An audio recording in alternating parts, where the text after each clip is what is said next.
So yeah, we were talking about mindset today. And so mindset is affecting everybody. And I know that we're 9 months. I think it's 9 or 8. I don't know. Has this year been slow to you or has it been fast? I feel like maybe it's been a little bit of both, right? I can't believe we're in the fourth quarter.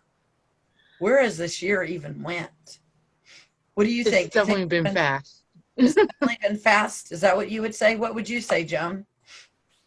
Definitely has gone fast. I cannot believe it's November. It's crazy. I think I, it's part of it is all the Zooms that we've been doing since March, that well, you yeah. normally wouldn't And do. I did tell somebody this, and I don't know if you guys realize this. And I would say I'm a pretty positive person, but Friday I was not in the best mood. And I knew that I was going to have a phone call to get an update on my grandbaby at 8 o'clock. And I sort of told my other children so they could come over, and some of them showed up at 7. And I was like, oh man, I just need a minute to breathe, right? And then I was like, what is wrong with me? So my 18-year-old came in town because, like I told you, it was my parents' 60th wedding anniversary. So she came home from college. And so I'm like, what is wrong with me?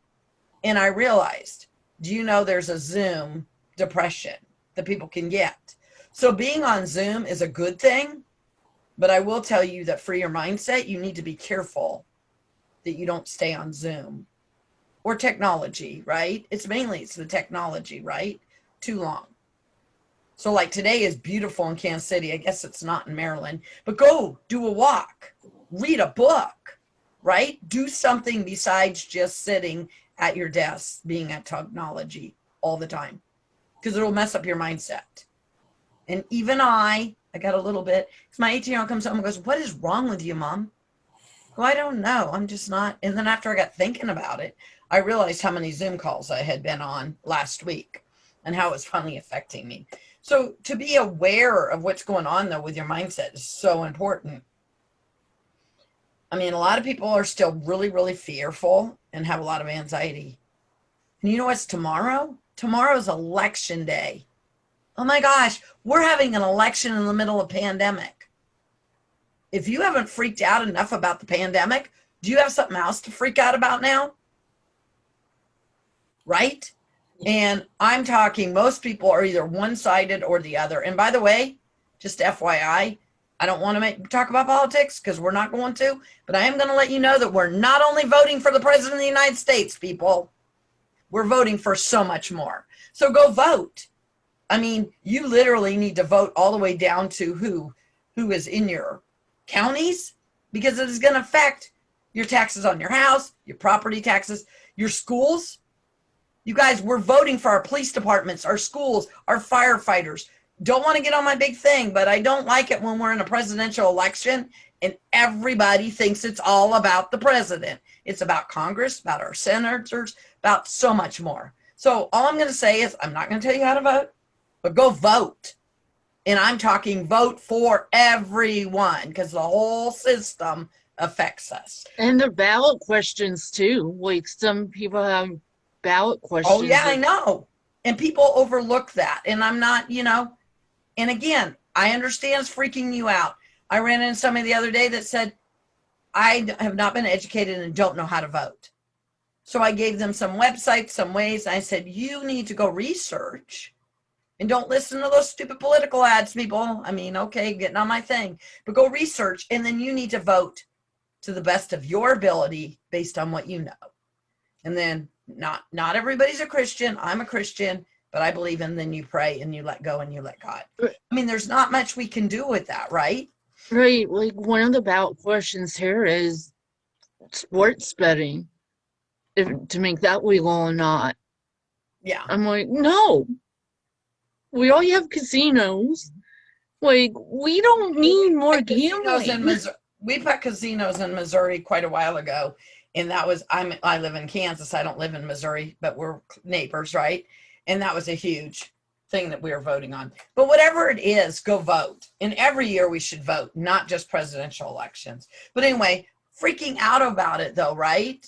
I mean, right? I always tell people take it back to the serenity prayer. right? So we need to always look at our serenity prayer. God grant me the serenity to accept the things that I cannot change, the courage to change the things I can, and the wisdom to know the difference. Because we need to go do what we can do, like vote. But then we got to let go because we only have so much power. And really right now, everybody is struggling. We're in a pandemic. It has not been fun. And people are arguing about if we should wear masks or not wear masks. Are you kidding me? I think we should go out and go love our neighbor, be kind, and worry about, what we have. And we do live in the United States, so that's a big blessing. But are you cautioning it, or are you worrying about it, or are you being carefree about it? I don't know if you've seen, we got those extremes going on too. We got people freaking out, and then we got people too, and maybe be in the middle of roads, the little more better idea. Or are you pretending to be that way? I think we even talked about this before we were recording. We pretend that we're okay at times when we're really not. And you know what? It's okay to not be okay. Did you hear me? Write that down. It's okay to not be okay. But when we're not okay, it is not okay to post it on Facebook or LinkedIn or talk about it on Zoom like I am right now. Not that I'm going to talk about it, but I'm saying you need to talk to your close friends, family, counselor, somebody like that. But it is okay to not be okay. And most people right now, to some extent, have not been okay. I know now we're 9 months out, but some people's businesses are struggling, some people's, right? And I'm just going to say another thing. We don't know what the person next to us is dealing with. So kindness is the best thing to do. Kindness and gratitude, and you're like, oh, I don't want to be kind, is for you. Did you hear me? Write that down. Being kind to others and showing gratitude for what you have helps you. That's why you do it. And I don't know, do you really want to go around being a fearful, angry, depressed individual? It really is a choice. But are you, like I said, are you pretending to be that way and inside you're dying? So is this really the situation, or is it our mindset that's affecting us? Because how much of the situation can we control? We can vote. We can pivot in our businesses. We can make changes. But then we have to worry about our mindset, right? Or is it a little bit of both? Mindset affects us all in so many ways. And if you have your workshop sheet in front of you, I will ask you, what are triggers from your past? And don't tell me you don't have any triggers from your past. We all have triggers from our past. Some you probably worked through, and some you might still need to. Because you know what? I am perfectly imperfect. And so are you. You are perfectly imperfect. Because we don't live in a perfect world. And we are not perfect. Only one person I ever knew that walked the earth was perfect, and that was Jesus.